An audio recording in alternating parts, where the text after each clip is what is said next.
Deus abençoe você. Devocional da semana, meus amados.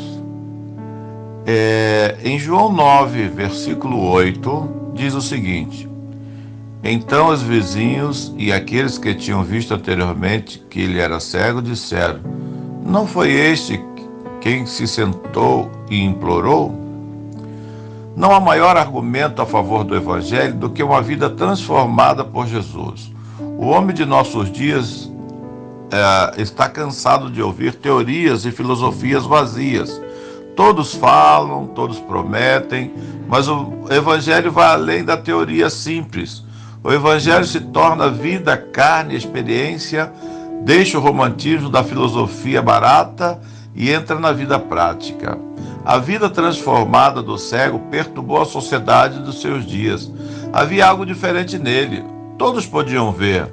Não foi tanto o que ele disse, foi o fato incontestável de ter recuperado a visão. Qualquer um pode contradizer suas palavras, mas ninguém pode refutar sua vida. Não há argumento contra os fatos. Os vizinhos que um dia haviam visto quando ele era mendigo, agora perguntavam um ao outro: Não é este que sentou e implorou? Alguns disseram: Ele é. E os outros: Ele se parece com ele. Ele disse: Eu sou. Versículo 8 e 9. Havia o fruto do autêntico evangelho e o mundo ao redor dele tremia. Passos, poder, vida transformada. Um caso impossível em algum lugar do mundo que não vou identificar. Para proteger a imagem da pessoa, um garoto me procurou, terminado pelo tipo de vida que ele tinha. Ele me contou coisas terríveis. Ele era homossexual, viciado em drogas e muitas vezes até vendia seu corpo para sobreviver ao longo do seu ministério, ou do seu mistério, melhor dizendo. Conheci pessoas de todos os tipos e vi maravilhosamente o poder transformador de Cristo. Mas naquele dia senti pena daquele menino e de alguma forma achei que tal caso era humanamente irreversível. Quando o vi sair, pensei que nunca mais o veria. Deixando as drogas no ponto em que ele já era um milagre, mas mude as tendências homossexuais em trincheiradas e faça uma higiene completa do modo como você se sente e pensa. Foi demais. Naturalmente, Deus é capaz de realizar um milagre. No entanto, naquele dia eu entendi que eu tinha muito a aprender com Deus.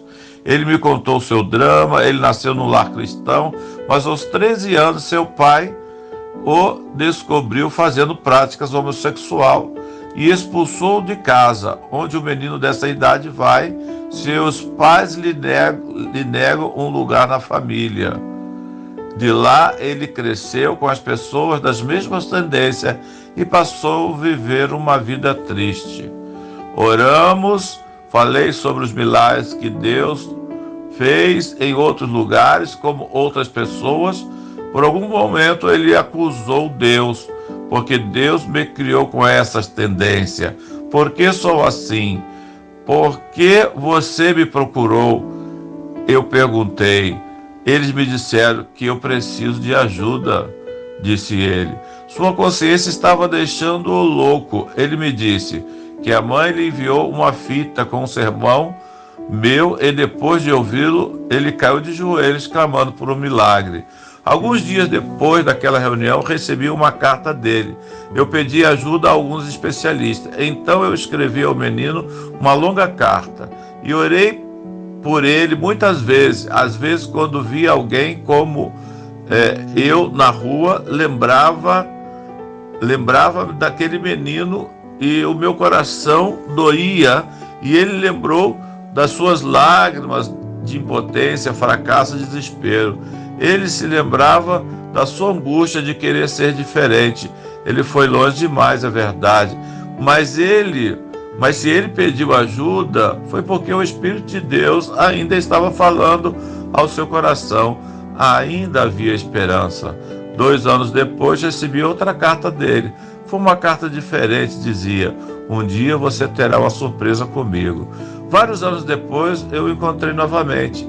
Ele usava um terno azul marinho e uma gravata colorida, muito moderna. No final do culto, ele me abraçou. Eu não o reconheci. Eu não reconheci. Esse rapaz estava mudado. Eu nunca o teria reconhecido se ele não tivesse comentado alguns detalhes. E eu perguntei: não pode ser, é você? Você não acredita nos milagres que você prega? Ele respondeu com os olhos brilhando de emoção. Então ele me contou o segundo capítulo da sua história. Hoje ele mora em outro país. Ele disse: foi necessário cortar todas as minhas raízes. Agora sou feliz em Cristo. Eu vim aqui apenas para lhe contar o que Jesus fez por mim e para a minha família. Saber que eu morri em minha antiga vida e renasci em Cristo. Quem sabia que esse menino um dia não poderia acreditar na transformação que foi operada nele pelo Espírito Santo? Mas sua vida é incontestável. Quem pode refutar o testemunho do Evangelho que se tornou carne? No Evangelho de João, capítulo 1, versículo 1, encontramos o seguinte: no princípio era a palavra, e a palavra estava com Deus, e ela era Deus. Ali vemos Deus e sua palavra, sua mensagem, seu evangelho, suas boas novas. A humanidade precisava de boas novas de salvação. O mundo que foi criado pela palavra criativa do Pai, agora precisava da palavra redentora, restauradora e salvadora. Como Deus enviou a sua palavra ao mundo, você imprimiu em um folheto, ele explicou isso em uma revista, ele publicou em um livro, ele colocou cartazes em todos os cantos do universo. Se naquela época houvesse rádio, TV, internet, Jesus teria enviado sua palavra a essa terra por meio desses instrumentos. O argumento mais poderoso: eu não quero que você me entenda mal. Creio que nós cristãos devemos usar hoje todos os instrumentos à nossa disposição para pregar o evangelho: livros, revistas, brochuras, cartazes, publicitário, rádio, TV, computador, etc. etc. Se o inimigo de Deus usa todos os avanços da ciência para os seus propósitos, por que não usar esses mesmos instrumentos para a pregação do evangelho? Mas a minha pergunta: o que Deus fez para enviar sua palavra redentora ao mundo? A resposta está no versículo 14 de João 1. E aquela palavra se fez carne e habitou entre nós. Este foi o método divino para a transmissão de sua mensagem. Poderíamos chamar isso de método encarnacional. Jesus tornou-se a expressão visível de Deus invisível. Ele disse aos seus discípulos: quem me vê a mim, vê o Pai. João 14:9. E nós, humanos, vimos a sua glória, seu caráter, como a glória do unigênito do Pai. Capítulo 1, 14. Jesus nos falou apenas de amor. O amor foi a palavra que fez a vida a experiência. Ele era a palavra que não podia ser ouvida, mas podia ser vista. Em seu convite para os primeiros discípulos que queriam segui-lo, ele disse: vinde e vede. João 1,39. E os discípulos aprenderam imediatamente que não pode ser removido da carne ou mensagem do evangelho, separando a vida prática. Portanto, eles correram para Natanael e disseram: vem ver. João 1,46. Nunca, nem Jesus, nem os seus discípulos disseram: venha, pense nesta teoria maravilhosa, mas vem e veja o fato. O verbo se fez carne, tornou-se vida, experiência cotidiana, e vimos sua glória, seu caráter, glória como unigênito do Pai. Jesus fez um discurso sobre a santidade da maternidade? Não sei, mas sei que no momento de sua morte ele fez algo concreto para que sua mãe não ficasse sozinha. Jesus argumentou sobre o processo do crescimento espiritual e desenvolvimento de caráter. Ele fez mais do que isso. E Jesus cresceu em sabedoria, em estatura, em favor de Deus e dos homens. Lucas 2,52. Jesus fez mais do que dar conselhos sobre como enfrentar a tentação. Ele confrontou, e depois de 40 dias de luta no deserto, ele retornou vitorioso. Ele falou sobre a dignidade do trabalho? Não, mas ele trabalhava em carpintaria e suas mãos estavam cheias de calos com ferramentas.